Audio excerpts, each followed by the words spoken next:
咁多隊傳統勁旅，我最唔睇好巴西。攻不銳，守不穩，已經成為近年巴西嘅代名詞。森巴足球魔力不再，尼馬之後後繼無人。外圍賽喺3位唔同領隊帶領之下驚險晉級，球隊陣容老化，青黃不接。但就係球隊最絕望嘅一刻，巴西請咗安察洛提執教森巴兵團。究竟係安帥執教下巴西，可唔可以重奪失落24年嘅大力神杯呢？自從安察洛提執教以嚟，佢計劃係好 stable。佢最近都講巴西會繼續打4-4-2陣式。問題係呢個陣式感覺上啱冇球在手嘅時候，當有球嗰陣，球員走位相當自由。你會見到前鋒嘅古恩夏成日落到中場攞波，雲尼素斯都會拉入中間，明顯就係以球員嘅特性去決定球隊點踢。雖然佢哋保持4-4-2陣式，但揀邊個球員出場都會令到隊波實際出嚟嘅踢法好唔同。呢一點係對摩洛哥嘅比賽完全體現到出嚟。喺進攻方面冇辦法啦，巴西球迷只可以信雲尼素斯。雖然佢個格真係好衰，真係好乞人憎，但無可否認佢係巴西最有威脅嘅球員。今場都係靠佢個人技術趟射追平。至於尼馬，我知佢係球迷心目中有好高嘅地位，但今時今日仲諗着靠佢幫巴西拎世界盃，真係不切實際。我唔係話依班球迷有問題啊，只係巴西真係後繼無人，唯有將個希望再一次寄望喺尼馬身上。好多人質疑尼馬嘅入選，而唔去揀祖奧柏度，但我覺得安察洛提明白到巴西唔再係以前嘅巴西，但佢哋依然擁有一種喺足球界無可比擬嘅魔力同神話。我哋成日聽到嘅森巴足球，而尼馬就係代表住呢樣嘢。如無意外，今屆尼馬踢嘅最後一個世界盃，佢今年已經傷多過踢，退化得好犀利。但係選尼馬可以團結球迷球員，一班球員會因為想幫尼馬贏世界盃而更加落力。但係我唔會寄望尼馬會有好表現，佢只係球隊嘅精神領袖。呢一個好可能就係巴西需要去相信嘅故事。而一場波巴西踢得差，雖然摩洛哥係踢得好，但巴西嘅表現係比我想象中還要差。先講一講巴西最弱嘅一環，左右閘。巴西一直都出產進攻力好強嘅閘位球員，右閘近代啲就有丹尼爾艾維斯，遠啲就有卡庫。左閘就唔使多講啦，有卡路斯。隨住韋斯利熱身賽受傷退隊，巴西沒補選閘位，而選擇補選今年會加盟曼聯防中艾達臣。你就知道巴西閘位真係冇人可以用。韋斯利係巴西唯一一個有進攻能力嘅右閘，佢受傷之後，閘位人選有踢沙地聯嘅伊賓尼斯、俄超嘅山道士，之後就係大家都熟悉嘅丹尼路同阿歷斯辛道。佢哋兩位都返咗巴甲養老，就算係佢哋巔峰時期，喺我心目中都唔係世界級嘅閘位球員。今場摩洛哥頻頻針對巴西閘位重點攻擊，曼聯嘅馬沙拿維今場踢得非常好，佢不停帶波內切中路組織，好簡單就將拉芬拿同帕基達拉入中路。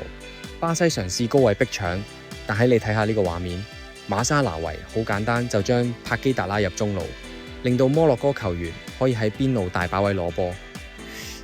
每一次衝出去逼佢，結果拉空咗巴西條右路邊線，俾到好多機會摩洛哥可以單挑伊賓尼斯。伊賓尼斯踢得好差，冇助攻力之餘，防守表現又唔好。摩洛哥球員根本係睇住佢嚟食，結果唔係被扭過就係輸身後波。下半場安帥即刻換入丹尼路，呢個係一個好正確嘅決定。明顯見到丹尼路無論係經驗方面、防守意識都好過伊賓尼斯，但可惜呢個唔係後生10年嘅丹尼路，佢已經冇咗速度、體力去做 overlap， 冇能力助攻插上幫拉芬拿手。今場拉芬拿表現隱形，其實某程度上關閘位冇提供支援俾佢，而另一邊廂都係發生同樣嘅事。夏基美當咗自己係右翼咁，全場都引球推進進攻，你就見到巴西嘅閘位問題真係好大鑊，可以預期之後每場波都會俾對手重點攻擊。除咗閘位出現咗好大嘅漏洞，其實中場都好大問題。今場波摩洛哥猜波猜得好好，完全掌握咗比賽節奏。啱啱入籍嘅後生仔保迪踢得好好，今年得18歲，已經表現得好成熟，傳波穩陣，唔易甩波，係摩洛哥嘅節拍機。佢啱啱由法國轉籍代表摩洛哥，今次法國真係冇咗個人才，相信經過今場嘅比賽，一定會有大球會對佢有興趣。相比起保迪嘅好表現，巴西中場球員表現簡直一個字形容：差。巴西喺組織方面幾乎創造唔到任何嘢，連簡單傳球都傳失。基馬尼斯連一個咁近嘅傳波都傳失，但係最過分係帕基達，佢真係踢得好差。拉芬拿右路傳俾禁區頂嘅帕基達，咁簡單嘅傳波咁都可以控失，係咩事啊？點解唔試下射呢？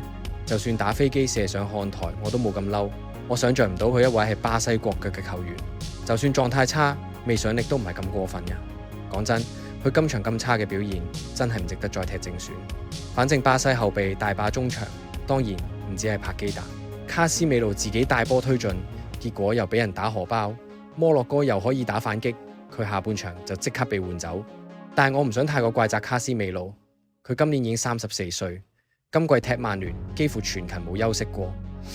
如果要去怪佢表現唔好，不如問下巴西點解仲要咁依賴一個34歲嘅老將啦？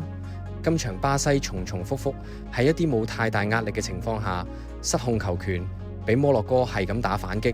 今場就話對摩洛哥啫，如果淘汰賽對一啲速度好快嘅球隊都唔知點算，所以我真係唔睇好巴西。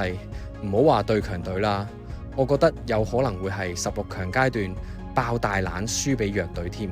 咁究竟巴西有咩解決辦法呢？喺閘位問題方面，其實安察洛提都意識到呢個問題，就係用一個防守型閘位，下半場出丹尼路真係好咗好多。但係始終佢都已經34歲，佢冇可能踢足全場，咁唯有閘位球員唔上前助攻咯。4個後衛一字排開，專注防守就得啦，唔使進攻，將個波俾雲尼素斯同拉芬拿自由發揮，有就有，冇就冇。反而如果閘位上前進攻，後防就會暴露更多位俾人打身後波，必要時候兩翼拉翻落嚟幫手防守。雖然咁樣做會好大程度消耗兩翼嘅體力，但都冇計啦。但係巴西後備都有馬天尼尼、拉恩可以換入嚟衝下，而中場就可以用一班工兵型球員為主，專注搶控球權翻嚟，然後交俾雲尼素斯去搞。你冇聽錯，就係要打球星波，主要打穩守突擊。今場泰亞高俾我感覺好鈍，唔係好跑得起，直接用古恩夏打正前鋒假九，用雲尼素斯、古恩夏、拉芬拿前面打快波。如果唔用古恩夏，可以試下用安迪力推上打正前鋒，佢有速度，都幾有力量，可以試下俾機會佢。